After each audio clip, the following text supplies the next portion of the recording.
Kei aku rangatira tēnā koutou katoa. Me mihi e mātua ki a Ngāti Whātua, nāna nei te mana whenua o tēnei rohi, o Tāmaki Makaurau, Tāmaki Herenga Waka, Tāmaki Herenga Tangata. Me mihi ka tika ki ngā kai whakahaere, ki ngā kai kauwhau o te hui nei, kei a koutou te mana whenua. E te whare pupuri taonga, e whakaruru hau ana i a tātou, tēnā koe. Ki a koutou e whakarau ka mai, ki te whakarongo ki a mātou, ki tēnā o mātou, i te pōnei, tēnā koutou, tēnā rā tātou katoa. Kia ora. So, I'm very pleased to be here this evening. And thank you so much, Global Women, for inviting me. I am trying to deal with technology. So good, isn't it? Okay. You got it, Jennifer. Here we go. Kia ora. Okay, yes, thank you very much for Global Women and for Super Diverse Women for holding this event this evening. It's timely and wonderful to be here in a room where there does feel, as all my other fellow speakers have said, there seems to be a sea change. And to my fellow speakers, thank you. It is a great pleasure to be amongst your company, all of you who are admired from afar. So I wear many hats tonight. President of Equity New Zealand, the Union for New Zealand Performers, actor, director, mother, feminist, and contributor to the Me Too movement, which I'm sure many of you are as well too. So given the slew of extraordinary revelations over the past months, within the entertainment industry, and that being particularly in the spotlight, I felt it was really timely to add my voice to the conversation. And I say extraordinary, but really not, because I have yet to meet a woman who hasn't been the recipient of some unwanted sexual attention. If you are that woman, please come and talk to me. Make me feel better. And our MEAA union survey on theatre in Australia that was put out last year, way before the Weinstein debacle, actually shows this. Of the 1,200 performers that were surveyed, 40% said that they've experienced or witnessed sexual harassment, criminal misconduct, or bullying on more than one occasion. And 60% of those who witnessed this did not report it. So the lid has been firmly shut on what goes on in our industry for a long time. And in response to the why didn't they do anything, say anything, or even the what did they expect, I can perhaps give a little bit of context around this and explain why it is so important to prise the lid off this appalling cesspit, how necessary it is. The first thing to say here is that work is scarce for actors. 85 to 90% of actors are unemployed at any one time. And that is not just a New Zealand statistic, that is a worldwide statistic. Now, to a certain extent, that is the nature of the beast. We need a large pool of talent to choose from. But if you are not one of the 10 to 15% of actors who can earn a full-time living from performing, you are going to do anything and all you can to try and get a job, to further your career. You're going to go to those auditions, you're going to take that meeting, you're going to perhaps do that one-on-one acting class with somebody to improve your craft. And you may also ignore your instincts and hope that the person you are meeting, this gatekeeper, this perhaps freelance filmmaker or producer or director or casting director, will engage with you as a professional and not just decide to hire you or not because of how fuckable you are. And I'm sorry to say that that's a true quote and just barely skims the surface on what goes on in our business. Which is why we continue to see on our screens 60-year-old men with beautiful 25-year-old wives and girlfriends. Yes, that's right. We see it all the time, don't we? However, one positive thing in our industry is that it is an unsegregated occupation, in that although men and women and trans are largely cast, though not specifically cast in sex-specific roles, the actual job itself is essentially the same. It is acting. And I'm also confident that in terms of pay equity, in New Zealand theatre at least, we're doing a pretty good job. Do we still need to press for progress? Absolutely. And why? Because when we delve a little deeper, we can see that there are many things that come into play that just make the decision on who gets work. And because international research is also showing very clearly that gender disparities and inequalities in access to work, pay, and career longevity persist, and it is absolutely not a level playing field. Yes, the highest levels of success in women is expected, all of those movie stars we see doing so well, but male and female actors have systematically dissimilar employment experiences. There are different tacit rules relating to age and appearance, and given the realities of social history, this has led to an overrepresentation of male performers, and both in the number of roles they play and in also how many of those are leading roles.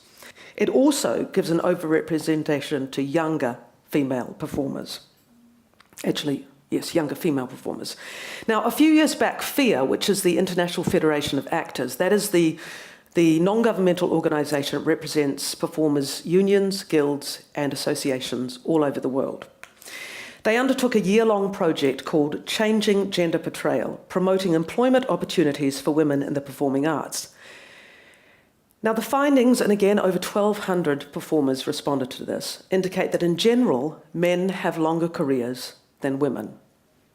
It's certainly true that most performers earn very little, but there is a greater proportion of women in the lower income group and a smaller proportion in the higher income group, which is what I remind people when they say, oh, but Judi Dench, Helen Mirren, Maggie Smith, Celia Imrie, Julie Walters, all of whose work I admire hugely, but 5 to 10 extraordinary women, older women, working is not a movement.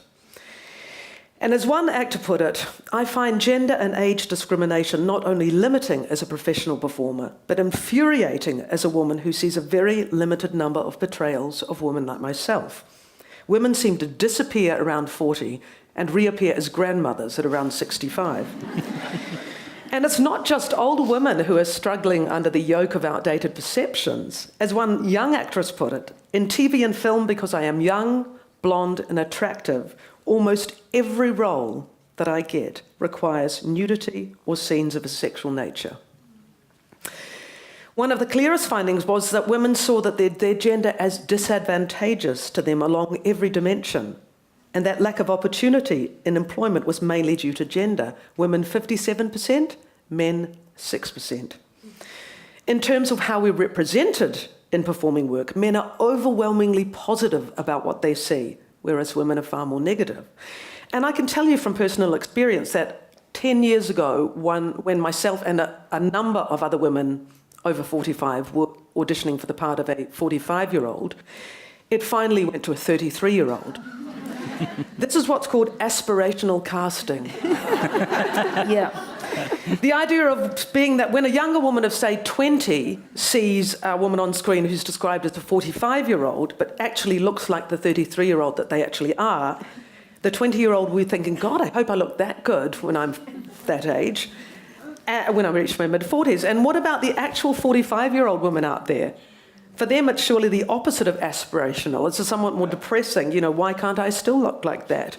And you'd think it was obvious, wouldn't you? A 45-year-old woman does not look like a 33-year-old woman. We're not stupid. Yet this idea of aspirational casting has persisted. And believe me, I have played the mothers of children, adults, who are 12 years younger than me. Actually, one 9 years younger than me.